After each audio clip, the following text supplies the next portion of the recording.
Lieutenant Commander Joseph Rochefort stared at the jumble of Japanese code symbols with bloodshot eyes, his wrinkled bathrobe a stark contrast to the crisp uniforms of officers passing through Station Hypio.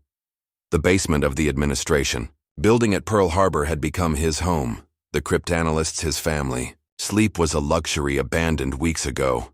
As he lit another cigarette, the smoke curling toward the ceiling fans, he knew the Japanese were planning something big, something that could change the course of the war in the Pacific. "We're close," he muttered to his team, hunched over their desks in the dimly lit room. "AF is the target. I'm certain of it." In the early months of 1942, the United States Navy found itself reeling from the devastating blow delivered at Pearl Harbor on December 7, 1941. The surprise attack had crippled America's Pacific Fleet and emboldened Imperial Japan to push its advantages across the Pacific. American forces had suffered defeat after defeat, retreating in the face of the seemingly unstoppable Japanese military machine. Admiral Chester Nimitz, newly appointed Commander-in-Chief of the Pacific Fleet, studied the sparse intelligence reports with growing concern. Japan's next move remained shrouded in mystery. His forces, still recovering from Pearl Harbor, couldn't afford to be caught unprepared again. The fate of the Pacific theater, perhaps the entire war, hung in the balance. "Their fleet is mobilizing," reported one of his intelligence officers, "but we don't know where they're headed." What Nimitz didn't know was that Admiral Isoroku Yamamoto, the architect of Pearl Harbor, had already set his sights on Midway Atoll. The tiny island outpost lay roughly 1,000 miles northwest of Hawaii, a strategic stepping stone that would provide Japan with a launching point for a potential invasion of Hawaii itself. More importantly, Yamamoto saw Midway as the perfect bait to draw out what remained of the American carrier fleet for a decisive battle of annihilation. According to historian Jonathan Parshall's acclaimed work, Shattered Sword, The Untold Story of the Battle of Midway, Yamamoto's plan was audacious but fatally flawed. The Japanese combined fleet operated under two dangerous assumptions: that their codes remained unbroken, and that the Americans would react exactly as predicted. Behind the walls of Station Hypo in Pearl Harbor, Rochefort's team worked tirelessly to prove both assumptions wrong. The codebreakers had partially cracked JN-25, the Japanese Navy's primary operational code, but vital details remained elusive. They knew something major was brewing, centered around a location the Japanese referred to only as AF. "If we're wrong about AF being Midway," Rochefort told his exhausted team, "we'll send what's left of our fleet into a trap." Commander Edwin Layton, Pacific Fleet intelligence officer and Rochefort's close ally, devised an ingenious test. Midway was instructed to send an uncoded radio message reporting freshwater distillation equipment failure. Within 48 hours, Japanese communications, intercepted and decoded by Station Hypo, reported that AF is short of water. Rochefort slammed his hand on the desk, startling his team. "Got you," he whispered, a rare smile crossing his face. "AF is Midway." This intelligence breakthrough would change the course of the Pacific War. As May 1942 drew to a close, America possessed something Japan couldn't imagine: advanced knowledge of their battle plans.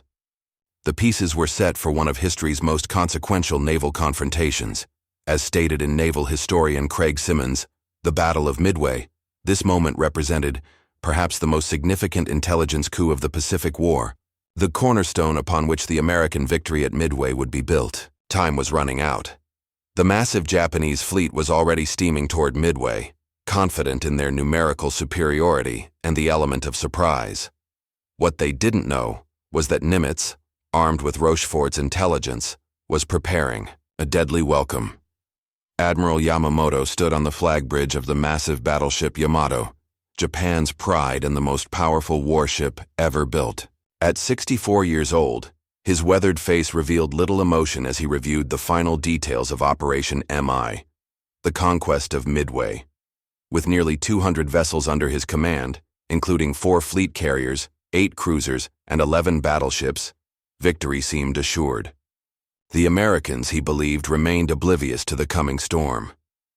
"They will not know until our planes appear over Midway," he told his staff officers, "and when their carriers rush to respond, Our fleet will destroy them utterly. 600 miles away, Admiral Nimitz made final preparations at Pearl Harbor. Unlike his Japanese counterpart, Nimitz operated from a position of unexpected strength, foreknowledge. Station Haipyo had delivered not only the Japanese target, but also their order of battle, planned course, and timetable. Now he would leverage this priceless intelligence into a strategic ambush. Gentlemen, Nimitz addressed his senior commanders, thanks to Commander Rochefort and his codebreakers, we have an opportunity to turn the tide of this war. We will position our carriers northeast of Midway and catch the Japanese flat-footed. Behind closed doors, Operation Patch, as the Americans designated their defense plans, called for a high-risk strategy. With just 3 carriers, Enterprise, Hornet, and the hastily repaired Yorktown, Nimitz's force was significantly outgunned. The Japanese fleet vastly outnumbered and outgunned the Americans in almost every category. Only surprise could level the field.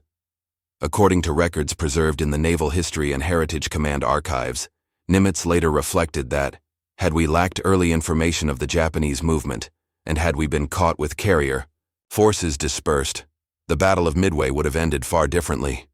The intelligence advantage extended beyond simply knowing Japan's target. Rochefort's team had penetrated deeply enough into JN-25 to understand the Japanese fleet's precise approach vectors, timing, and formation patterns. This allowed Nimitz to position his limited forces for maximum effect. As dawn broke on June 3, 1942, the massive Japanese armada approached Midway from the northwest, exactly as Haipyo had predicted. Submarine pickets took position, while Task Forces 16 and 17, centered around the 3 American carriers, waited in hiding northeast of the atoll. The stage was set for an engagement that would be decided as much by information as by weapons. On the command deck of the carrier Akagi, Admiral Chuichi Nagumo prepared to launch the first wave of bombers against Midway's defenses. The veteran, commander of the Pearl Harbor attack, felt confident. His 4 carriers, Akagi, Kaga, Soryu, and Hiryu, could deliver overwhelming air power. What troubled him was the lack of recent reconnaissance. Where were the American carriers?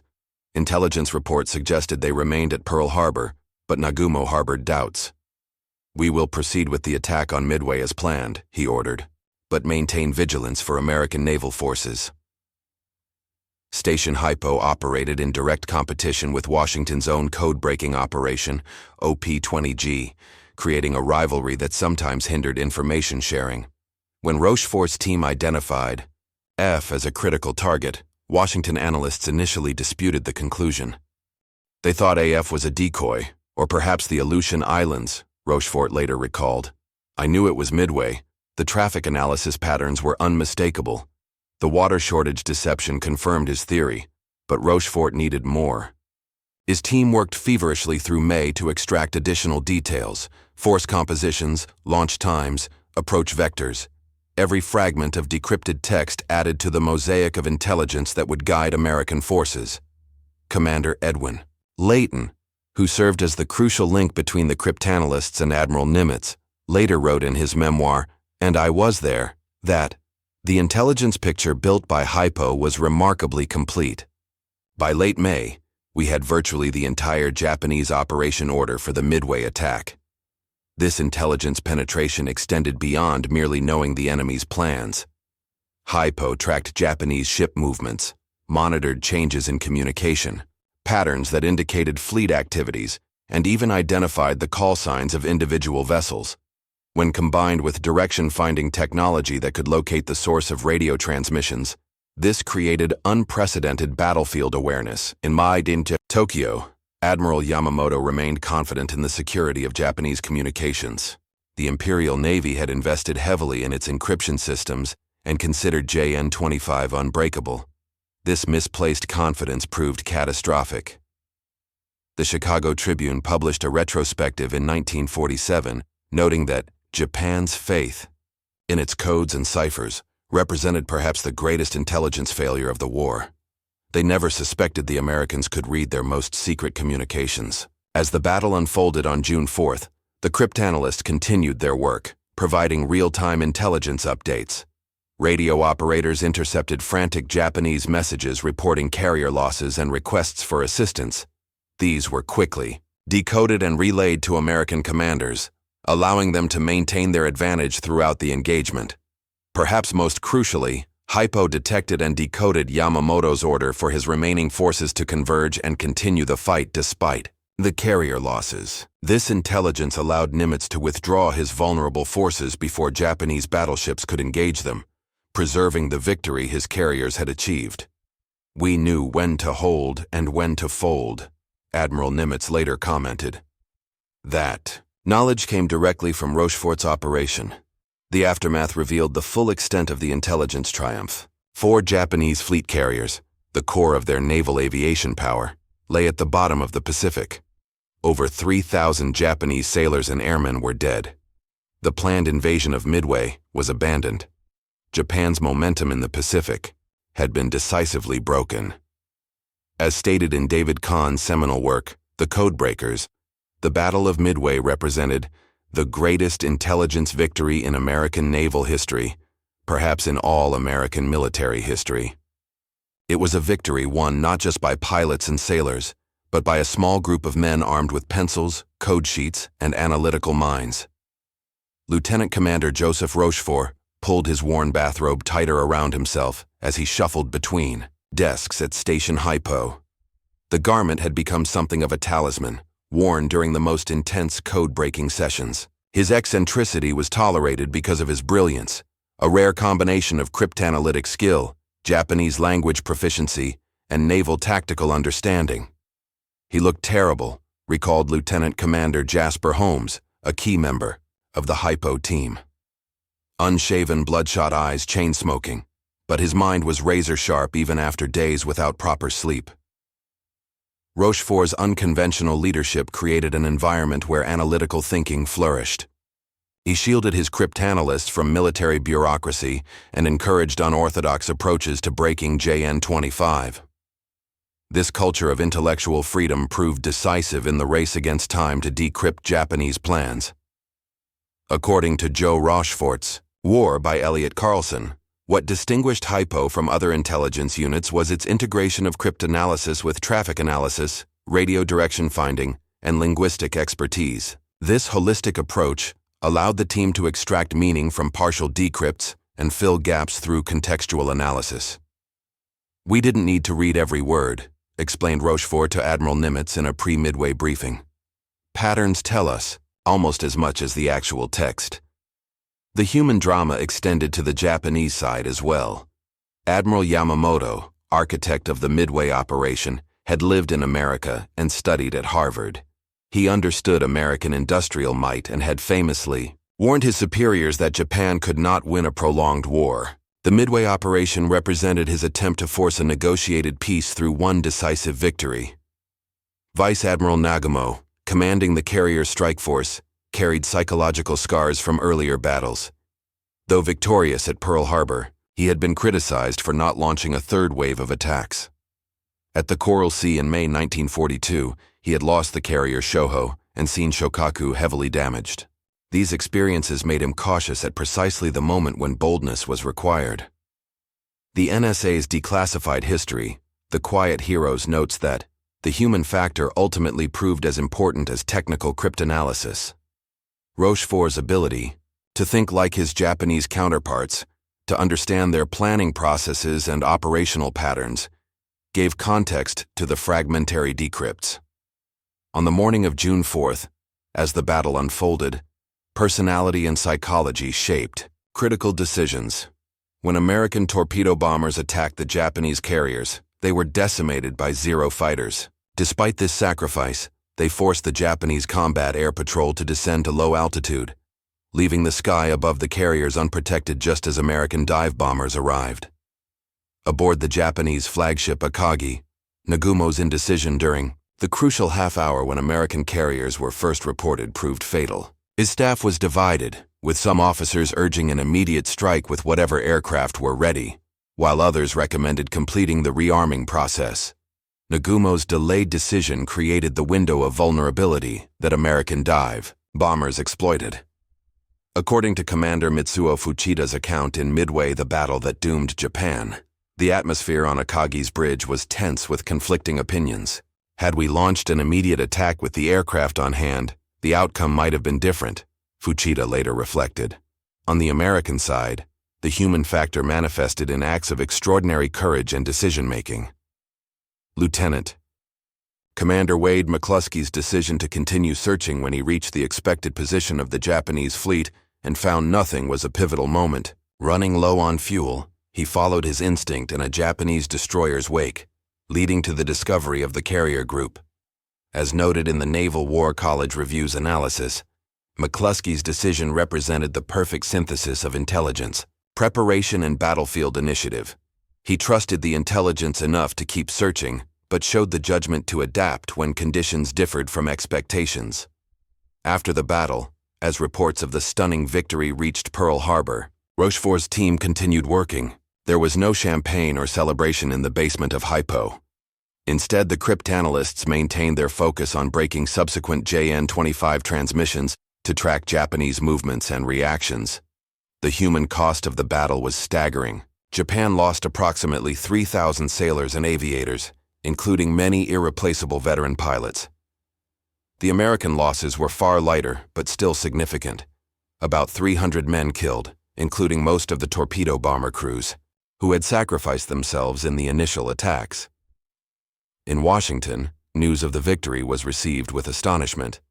The New York Times would later characterize Midway as a miracle, unaware that the miracle had been manufactured through intelligence work. For security reasons, the contribution of Rochefort's codebreakers remained classified for decades after the war. As historian Ronald Spector noted in his work, Eagle Against the Sun, the battle represented not just a victory of weapons and tactics, but of intelligence, preparation, and human factors, courage, leadership, and decision-making, under extreme pressure. 6 months after the smoke cleared at Midway, Commander Joseph Rochefort found himself not receiving accolades, but reassigned to a dry dock command in San Francisco. The Office of Naval Intelligence in Washington, stinging from having their analysis proven wrong about AF, orchestrated his removal from Station Hypo. It would take until 1986, 31 years after his death, for Rochefort to receive the Distinguished Service Medal for his critical role in the victory. Politics and ego denied Rochefort the recognition he deserved, wrote historian John Lundstrom in Black Shoe Carrier Admiral. The turf wars between Pearl Harbor and Washington intelligence units ultimately claimed him as a casualty. The battle's strategic impact, however, was immediately apparent. Japan lost 4 fleet carriers, Akagi, Kaga, Soryu, and Hiryu, representing 2/3 of the carrier force that had attacked Pearl Harbor. More devastatingly, they lost over 100 trained pilots and aircrew, veterans whose experience could not be replaced. The Imperial Navy would never again launch a major offensive operation in the Pacific. Admiral Nimitz, in his after-action report, wrote, "The Battle of Midway was fought on the American side by relatively few men with limited resources. That these men succeeded against overwhelming odds is testimony to courage, determination, and extraordinary skill. What Nimitz couldn't publicly acknowledge was how intelligence had transformed those overwhelming odds into a carefully laid trap." The victory at Midway represented perhaps the clearest historical example of how superior intelligence could overcome material disadvantage in warfare. According to records from the National Archives, the Japanese High Command initially kept the extent of their losses secret even from their own government. Emperor Hirohito wasn't informed of the full disaster until days later. The psychological impact of this reversal, coming just 6 months after Pearl Harbor, profoundly shook Japanese military confidence. As noted by military historian Victor Davis Hanson in The Second World Wars, Midway represented not just a tactical victory, but a strategic turning point that defied the conventional wisdom of naval warfare. Never before had intelligence so dramatically reversed the expected outcome of a major fleet engagement. The legacy of Midway extended far beyond the immediate tactical victory. It fundamentally altered the course of the Pacific War, shifting The initiative to American forces months or even years before industrial production would have naturally balanced the scales. By August 1942, American forces were landing at Guadalcanal, the first step in a 3-year island-hopping campaign that would ultimately reach the Japanese home islands. For the intelligence community, Midway established a precedent that shaped the development of American signals intelligence for generations. The National Security Agency, established after World War II, traced its institutional lineage directly to successes like Station Hypo. The integration of cryptanalysis, traffic analysis, and operational intelligence became standard practice across military branches. In Intelligence in War, historian John Keegan observed that Midway established the model for modern military intelligence, not merely collecting information, but processing it into actionable intelligence and delivering it to commanders in time to affect battlefield decisions. The Japanese never fully grasped how completely their communications had been compromised. They attributed the American victory to luck or espionage rather than cryptanalysis. Though they changed codebooks and procedures after Midway, the fundamental weaknesses in JN-25 remained exploitable throughout the war. As the Naval War College Review later assessed, the Japanese failure to consider cryptographic compromise as an explanation for their defeat represented a critical blind spot that hampered their subsequent operations throughout the Pacific Campaign. Admiral Yamamoto, who had harbored doubts about the Midway operation from the beginning, accepted responsibility for the defeat. He would continue leading the combined fleet until April 1943, when American codebreakers intercepted his flight schedule. B-38, Lightning fighters ambushed and shot down his transport plane over Bougainville, another victory enabled by signals intelligence. For the American public in 1942, Midway provided a desperately needed triumph after months of defeats. Though few understood the intelligence aspects, the victory boosted morale and validated the costly Pacific strategy. President Roosevelt, one of the few civilian leaders aware of the code-breaking operation, recognized its significance but maintained strict secrecy to protect the ongoing intelligence advantage.